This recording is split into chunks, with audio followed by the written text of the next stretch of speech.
देश के दूसरे राष्ट्रपति राधा कृष्णन कहते हैं कि अगर आप मेरा जन्मदिन मनाना ही चाहते हो तो मेरे जन्मदिन को एक शिक्षक दिवस के रूप में मनाओ। इतना महत्व देते थे शिक्षा को, शिक्षक को राधा कृष्णन सर्वपल्ली, जो मैं पहले भी बता चुकी हूँ कि राष्ट्रपति रह चुके, उपराष्ट्रपति रह चुके, महान दार्शनिक थे, राजदूत रह चुके, लेकिन उनको इन बातों का, इन पदों का कोई घमंड नहीं था। अध्यापक दिवस पर आप सभी को ढेर सारी शुभकामनाएं। अध्यापक दिवस 5 सितंबर को ही क्यों मनाया जाता है? क्योंकि इस दिन हमारे देश के दूसरे राष्ट्रपति और पहले उपराष्ट्रपति रह चुके सर्वपल्ली राधाकृष्णन का जन्म हुआ था। और सर्वपल्ली राधाकृष्णन जब राष्ट्रपति बने ना, तो उनके कुछ पुराने दोस्त और पुराने विद्यार्थियों ने कहा कि हम आपका जन्मदिन बड़ी धूमधाम से मनाना चाहते हैं। तो राधा कृष्णन ने कहा कि देखो, मैं स्पेशल डे अपने लिए नहीं रखना चाहता। बेशक मैं देश का राष्ट्रपति हूँ, अगर आप मनाना ही चाहते हो तो 5 सितंबर को शिक्षक दिवस के रूप में मनाइए, क्योंकि मैं अपने आप को सबसे पहले एक शिक्षक मानता हूँ। सबसे पहला शिक्षक डे, टीचर डे 1962 को मनाया गया। तभी से ये रूटीन में चला आ रहा है। ये बात तो हो गई कि टीचर डे, जो शिक्षक दिवस है, ये क्यों मनाया जाता है, 5 सितंबर को ही क्यों मनाया जाता है। अब जो स्टार्ट में मैंने एक दोहा बोला, कुछ पंक्तियां बोल रही थी कि गुरु गोविंद दोनों खड़े किसके लागू पाओ, बलिहारी गुरु आपको गोविंद दियो मिलाए। ये जहां पर भी गुरु की महिमा का जिक्र होता है ना, वहां पर आपने इन पंक्तियों को जरूर सुना होगा, इस दोहे को जरूर सुना होगा। ये कब शुरू हुआ, ये लाइन किसने बोली, किसको बोली, क्यों बोली, कब बोली? इन सभी प्रश्नों का उत्तर मैं आपको इस स्टोरी के माध्यम से सुनाती हूँ, जो सच्ची है और जिसके बाद ही ये लाइन्स बोली जाती हैं। एक बार एक वैराग्यवती नाम की एक लड़की, जो भगवान गोविंद की तपस्या में लीन रहती थी, गोविंद के मंदिर में भगवान की पूजा पाठ करती रहती थी, वो मंदिर की सफाई करती थी, दिया लगाती थी, जो घंटियां बजाती रहती थी, उस मंदिर का सारा काम संभालती थी और हमेशा ही सच्चे दिल से पूजा करती थी। एक दिन एक चोर उस मंदिर के बाहर से निकल रहा था, और जो वैराग्यवती थी ना, वो एक अच्छे घराने से थी, एक साहूकार की बेटी थी। चोर ने जब वैराग्यवती को देखा और उसका जो कहूँ जन्म पत्री निकाली, उसकी कुंडली निकाली, तो चोर को पता चला कि ये एक अच्छे परिवार से है और भोली भी है, मैं इसको ठग सकता हूँ। तो चोर ने क्या किया, बाबा का पहनावा पहना, योगी का पहनावा पहनावा, जो योगी डालते हैं ना, बाबा का पहनावा डालकर मंदिर में आ जाता है एक योगी बनकर। वैराग्यवती हाथ जोड़कर प्रणाम करती है। तो जो बाबा बना चोर था, वो कहता है कि वैराग्यवती, तुम्हारी तपस्या तभी सफल होगी जब कोई गुरु तुम्हें शिक्षा देगा, ऐसे तुम्हारी तपस्या पूरी नहीं होगी। तो वैराग्यवती ने कहा कि बात तो सही है, आप भी तो गुरु ही हो, मैं आपसे ही शिक्षा ले लेती हूँ। तो चोर बने गुरु ने कहा, योगी ने कहा कि देखो, गुरु शिक्षा ऐसे थोड़े नहीं देते हैं, ये तो किसी एकांत जगह पर, यानी जंगल में जाकर तपस्या करके दी जाती है। तो वैराग्यवती ने कहा कि ठीक है, मैं कल से वहां पर आपके साथ चल पड़ती हूँ, वहां तपस्या कर लेती हूँ। तो उस चोर ने कहा कि देखो, जो तुम्हारे पास कीमती सामान है, पूजा पाठ में उसकी जरूरत पड़ेगी, वो लेकर आना। कीमती सामान में गहने हैं, पैसा है, या तुम्हारे वस्त्र हैं, जो भी है। वैराग्यवती बहुत भोली थी और उसको योगी समझकर चोर को उसकी बात मानकर, अपना गुरु मानकर, अगले दिन सारा सामान लेकर उसके साथ चली जाती है। जंगल में एकांत जगह पर जाकर चोर क्या करता है, उसको एक पेड़ पर कसकर बांध देता है और कहता है कि देखो, पूजा यहीं से शुरू होगी, सारा सामान एक जगह रखो, मुझे दे दो, और तुम हाथ जोड़कर आंखें बंद करके पूजा में लीन हो जाओ। और उसको एक रस्सी से जोड़े से कसकर बांध देता है और कहता है कि वैराग्यवती, तुमने ये रस्सी खोलनी नहीं है जब तक मैं वापिस ना आऊं। वैराग्यवती इतनी भोली थी कि आंखें बंद करके भगवान गोविंद का नाम लेती रहती है और वेट करती है उनके आने का। रात हो जाती है। रात को जब वैराग्यवती के पिता को पता चलता है कि मंदिर से घर नहीं आई, तो वो उसको ढूंढने के लिए निकल पड़ते हैं। जंगल पास ही था, वहां जाते हैं, वैराग्यवती पुकारते हैं तो वो बोलती है, पिताजी मैं यहाँ तपस्या में लीन हूँ, मेरे गुरु ने ऐसा बोला है, क्योंकि गुरु बिना ज्ञान नहीं है। तो पिता ने उसको समझाया कि बेटा जो तू घर से धन लेके आई है, तेरा गुरु वो लेकर भाग चुका है, वो एक फ्रॉड है, एक धोखेबाज है, वो सच का गुरु नहीं है, कोई योगी नहीं है। लेकिन वैराग्यवती नहीं मानती, कहती कि नहीं पिताजी, वो जो कुछ भी हुआ है उन्होंने मुझे कहा है, मैंने किया है, उनकी कोई गलती नहीं है। उनके पिता समझाते हैं लेकिन वैराग्यवती रस्सी नहीं खोलने देती है। गोविंद गोविंद की पुकार पुकारती रहती है। जब गोविंद का नाम रटा जा रहा था तो भगवान गोविंद का भी सिंहासन हिल जाता है। देखता है इतनी तपस्या में कौन लीन है। तो भगवान गोविंद यानी कृष्ण भगवान विष्णु भगवान नारद जी को कहते हैं कि इसको जो रस्सी से बांध रखा है, जाइए एक इंसान का रूप बना के, बाबा का रूप बनाकर या इसी रूप में इसकी रस्सी खोल के आइए, मेरे भक्त की रस्सी खोल कर आइए। नारद आ जाते हैं। अब वैराग्यवती ऐसे देखती थी कि जैसे हम जानते हैं ये नारद हैं, इस पहनावे में ये विष्णु भगवान है। तो वे जो वैराग्यवती है नारद को पहचान लेती है, प्रणाम करती है। तो नारद बताते हैं कि आपको जो बांध के गया है वो एक चोर था, आपको ठग चुका है, मैं आपकी रस्सी खोलने आया हूँ। वैराग्यवती कहती है कि देखो आप नारद भगवान हो, मैं आपका सम्मान करती हूँ, लेकिन रस्सी खोलने नहीं दूंगी क्योंकि मेरे गुरु ने मना किया है। नारद जी ने बताया कि देखो रस्सी बांधते नहीं है गुरु, गुरु तो बहुत सारी रस्सियों को खोल देते हैं, समस्याओं को खोल देते हैं। लेकिन वैराग्यवती इतनी भोली थी कि उनकी बात पे भरोसा किए हुई थी, नहीं खोलने देती। नारद बहुत कई बार कहता है, जिद करता है, समझाता है, लेकिन वैराग्यवती नहीं मानती। वहां भगवान विष्णु गोविंद भी खड़े थे, लेकिन दिखाई नहीं दे रहे थे, अदृश्य थे। तो अपना अवतार लेके वैराग्यवती के सामने आते हैं। वैराग्यवती बहुत खुश हो जाती है, कहती है कि भगवान ने दर्शन दिए। तो भगवान विष्णु गोविंद कहते हैं कि वैराग्यवती वो सच में फ्रॉड था, एक धोखेबाज था, आपको बेवकूफ बनाकर आपका धन लेकर चला गया। रस्सी खुलवा लो, हम आपको आपकी रस्सी खोलने आए हैं, आपकी भक्ति से प्रसन्न होकर आए हैं। वैराग्यवती कहती है कि प्रभु आप भगवान हो, गोविंद हो, विष्णु हो, मैं आपकी तपस्या करती हूँ, लेकिन सच्चा ज्ञान तो मुझे गुरु ने दिया है। मैं इसी दिन से, मैं कितने दिनों से मैं आपके नाम को रटे जा रही थी, आपने दर्शन नहीं दिए, लेकिन 2 दिनों में क्या हो गया? ये मेरे गुरु का ही कमाल है, मैं रस्सी नहीं खोलने दूंगी। भगवान विष्णु विष्णु ने नारद से कहा है कि गुरु को लेके आइए, कहीं भी मिले तो जो नारद कहते हैं कहाँ ढूंढूं प्रभु की, मिलेंगे कहीं चोरी करते हुए। और ऐसा ही हुआ, एक चोरी की प्लान कर रहे थे, वहां से नारद भगवान उसको लेकर आते हैं और कहते हैं कि खोलो, ये तुम्हें सच में गुरु मानती है। हाथ जोड़ते हैं वो चोर, भगवान के पैरों में पड़ जाते हैं कि दर्शन दिए प्रभु ने। और वैराग्यवती का रस्सा खोलते हैं, रस्सी खोलते हैं।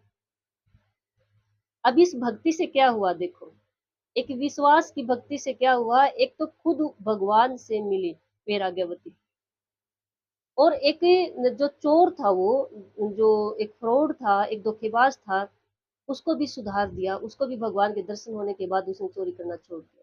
लेकिन यहाँ पर जो मेन पॉइंट है उसको, उस पे मैं मुख्य फोकस करूंगी।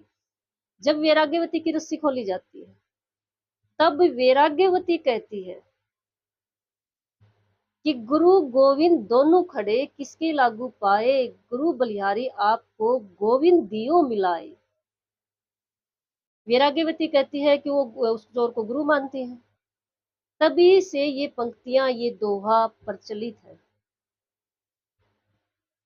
जहां पर विश्वास होता है ना, सच्ची भक्ति होती है, विश्वास होता है, वहां पर हर कुछ हासिल किया जा सकता है।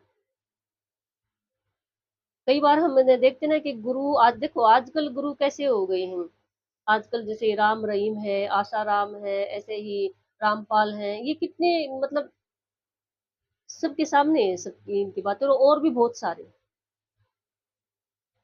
जिस तरह से टाइम चेंज हो गया है, युग चेंज हो गया है, इस तरह से गुरुओं की जो जगह भी चेंज हो गई है और शिष्यों ने भी चेंज कर लिया। कौन किस पे भरोसा कर रहा है? लेकिन सच्चाई तो पहले भी यही थी, अब भी यही है कि पूरे विश्वास और श्रद्धा से जिस बात पर भरोसा किया जाता है, जिस बात पे ट्रस्ट किया जाता है, वही रियल में अपना काम करता है। अब देखो, ये स्कूलों की बात करते हैं जहाँ पर गुरु हम शिक्षक को कहते भी हैं, मानते भी हैं, होते भी थे बोल रही हूँ, क्योंकि आजकल जो शिक्षक है ना, वो गुरु कम है और एक पेमेंट पर, एक सैलरी पर काम करने वाले नौकर ज्यादा है। कुछ तो जो ओनर है स्कूल के, उन्होंने बना लिया, लेकिन सरकारी स्कूलों में भी ऐसा हो रहा है। सरकारी स्कूल में कोई ऐसे नौकर नहीं है, सब अपने आप में ओनर है, लेकिन ऐसा हो रहा है। और जो प्राइवेट स्कूल है उनका तो कहना ही क्या है। अपने टीचिंग एक्सपीरियंस से बता रही हूँ कि प्राइवेट स्कूल के जो ओनर है उनको नौकर चाहिए, और धीरे धीरे हर टीचर एक नौकर बनकर काम कर रहा है सैलरी पर। इतनी सैलरी मिल रही है, इतना सिलेबस दिया है, तो बस ये सिलेबस करवाना है, सैलरी लेनी है, बात खत्म। सैलरी के लिए सिलेबस पे फोकस किया जा रहा है। अब जो मैं मेन पॉइंट पे आपका ध्यान करवाना चाहती हूँ वो है, देखो वैसे तो हर सब्जेक्ट अपने आप में एक ज्ञान देता है, अपने ज्ञान का भरपूर एक समाधान कह सकते हैं। लेकिन मैं मैथ की बात करूँ ना, मैं गणित की बात करूँ, तो ये माइंड के लिए एक एक्सरसाइज है स्टार्ट से। सबसे ज्यादा माइंड को तेज करने वाला, बुद्धि को तेज करने वाला मैथ वाला सब्जेक्ट है, और इसकी धज्जियां उड़ा रखी हैं टीचर्स ने, शिक्षकों ने। मुझे कुछ हो सकता है मैथ के टीचर भी सुन रहे हो। किसी भी स्कूल में जाकर देख लो क्या हो रहा है। मैथ मेथड से निकलते हैं। हर प्रॉब्लम का सॉल्यूशन के लिए एक मेथड होता है, और मेथड समझाने के बाद संख्या चेंज करके करवा लो, कैसे भी करवा लो, मेथड समझाने के बाद हो क्या रहा है, सीधी एक्सरसाइज, सीधा चैप्टर पे में जो सम दिए हुए हैं उनको उठाते हैं और बोर्ड पे उतारते हैं, और बच्चों को कहते हैं कि नोटबुक में उतार लो। हर स्कूल में हो रहा है ये। और इतनी पर पता है सबसे ज्यादा दुख कब होता है? जब किसी टीचर को ये कह के देखो कि आप क्या कर रहे हो, आप बच्चों का माइंड वॉश कर रहे हो। तो इतनी सफाई से, सच में मैं तो सुनती, मैंने बहुत सुना है, मैं हैरान हो जाती हूँ कि टीचर्स इतनी सफाई से अपनी बात पेश करते हैं। और ओनर है ना जो स्कूल के, उनको भी ये लगता भी ठीक है, पेरेंट्स खुश हैं, बच्चे खुश हैं, फीस आ रही है। हद है। मैं जो शिक्षित वर्ग है, पढ़े लिखे लोग हैं, वो अच्छी तरह से जानते हैं कि मैथ क्या है, गणित क्या है, और सबसे ज्यादा एजुकेशन में सबसे ज्यादा जरूरी है। लाइफ में बहुत सारे फील्ड होते हैं नॉलेज के, हर सब्जेक्ट का अपनी नॉलेज का एक फील्ड है, लेकिन मैथ गणित तो लाइफ का ही फील्ड है। पूरी लाइफ में मैथ गणित दिमाग को ऐसा बनाता है जो लाइफ में काम आता है, जरूरी है। किसी सब्जेक्ट का अपना लैंग्वेज के रूप में महत्व है, किसी का दूसरे फील्ड में महत्व है, लेकिन मैथ का तो जिंदगी से महत्व है। लाइफ में और फील्ड अपने पोर्शन में है, लेकिन मैथ अकेला पूरी लाइफ का पोर्शन है। और धज्जियां उड़ा रखी हैं, और टीचर्स ने उड़ा रखी हैं, स्कूल ओनर ने उड़ा रखी हैं। क्योंकि स्कूल ओनर क्या करते हैं, ठीक है बोर्ड से सम उतरवा दीजिए, कॉपी कंप्लीट हो जाएगी, पेरेंट्स को हमारे बच्चों की कॉपी कंप्लीट है। प्लीज, अगर मुझे कोई मैथ का टीचर सुन रहा तो प्लीज स्टॉप लगाइए। मैथ कराने का सबसे आसान तरीका होता है, मैथ के मेथड सबसे पहले आप क्लियर कीजिए, और बिना बुक उठाए बोर्ड पे करवाइए, मेथड्स करवाइए। जो सूत्र हम बोलते हैं, फॉर्मूला हम बोलते हैं, उनको बिना मैथ उठाए चैप्टर के हिसाब से उनको बोर्ड पे करवाइए, ताकि बच्चों को ये हो कि मैथ होता क्या है। मैथ कोई चीटिंग, देखो कितनी अजीब बात हो रही है। मैथ एक ऐसा सब्जेक्ट है जो मेथड से चलता है, जिसमें चीटिंग और ये तो कुछ मतलब ही नहीं है। और स्कूलों में ना मैथ में ही चीटिंग करनी सिखाई जा रही है कि सम उतारो बोर्ड से। प्लीज स्टॉप कीजिए, ये बच्चों का माइंड वॉश मत कीजिए। बच्चे नहीं मानेंगे। अगर मैं बच्चों को कहूँ ना कि बच्चों आप इसके लिए ऑब्जेक्शन उठाइए, बच्चे नहीं मानेंगे। क्योंकि आजकल की जो पढ़ाई हो रही है ना, बच्चों को ये लगता है कि भी ठीक है, काम कंप्लीट, उन पे जो प्रेशर बनाया जा रहा है। लेकिन टीचर्स इस बात को समझ सकते हैं। प्लीज मैथ के टीचर्स से इस बात पे जरूर फोकस करें। अगर मुझे कोई सुन रहा है, कोई स्कूल ओनर मुझे सुन रहा है, प्लीज मैथ पे फोकस करवाइए अपने स्कूल में। मेरे इतने सालों का एक्सपीरियंस रहा है। मैथ मैथ को हमने, एक थी तो ये माइंड की एक्सरसाइज, माइंड को तेज करने की एक्सरसाइज, और मैथ को ही हमने बना दिया है माइंड वॉश करने के लिए एक जहर बना दिया। सच में मैथ उस तरीके से होता नहीं है जिस तरीके से स्कूलों में यूज किया जा रहा है, और परमिशन मिल रही है। मुझे तो सबसे ज्यादा दुख इस बात का होता है कि स्कूल ओनर है ना, जो इस बात से सहमत कैसे हो जाते हैं। हाँ, बोर्ड से सम ठीक है भाई, सम उतार लो, घर जाके देख लेना अगर आपको ना समझ में आए तो। एक एक्सरसाइज में ज्यादा से ज्यादा 2-3 मेथड लगते हैं, वो भी बड़ी क्लासेज में। छोटी क्लासेज में तो एक एक्सरसाइज एक मेथड से सोल्व हो जाती है। क्या हम एक मेथड, एक फॉर्मूला, एक सूत्र बोर्ड पर अच्छे से क्लियर नहीं करवा सकते बच्चों को क्लास में एक पीरियड के अंदर? फिर उसके बेस पे हमें जरूरी नहीं है कि एक्सरसाइज का सम उठाएं, हम कोई भी सम दे सकते हैं, कोई भी संख्या दे सकते हैं। क्या हम ये तरीका सबसे ज्यादा बच्चों को एक सम करवाया रट्टाफिकेशन से और फिर उतरवाया, बच्चे उतारेंगे 2-4 मिनट उसमें चले जाते हैं।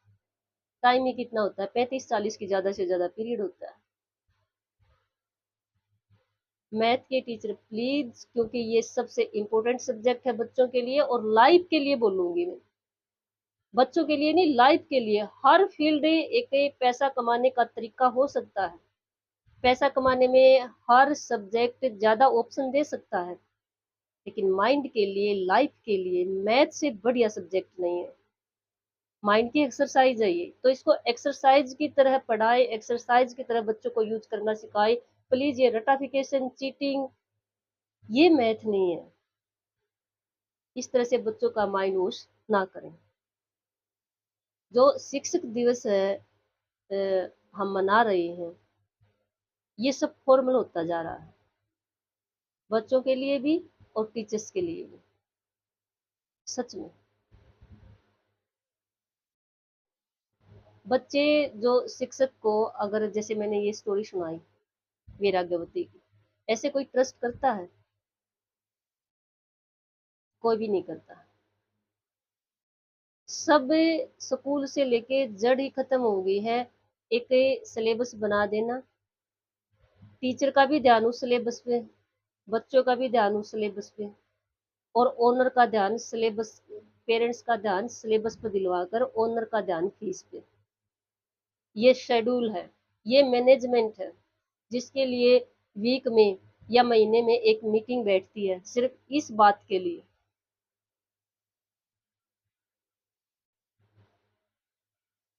अगर सब सिलेबस देखिए ना हम हर क्लासेज का, तो कुछ भी नहीं है, पहले टीचर उसमें ट्रेंड हो तो। और प्लीज जो मुझे सुन रहे हैं, अगर शिक्षक हैं तो मैथ पर स्पेशल ध्यान दें।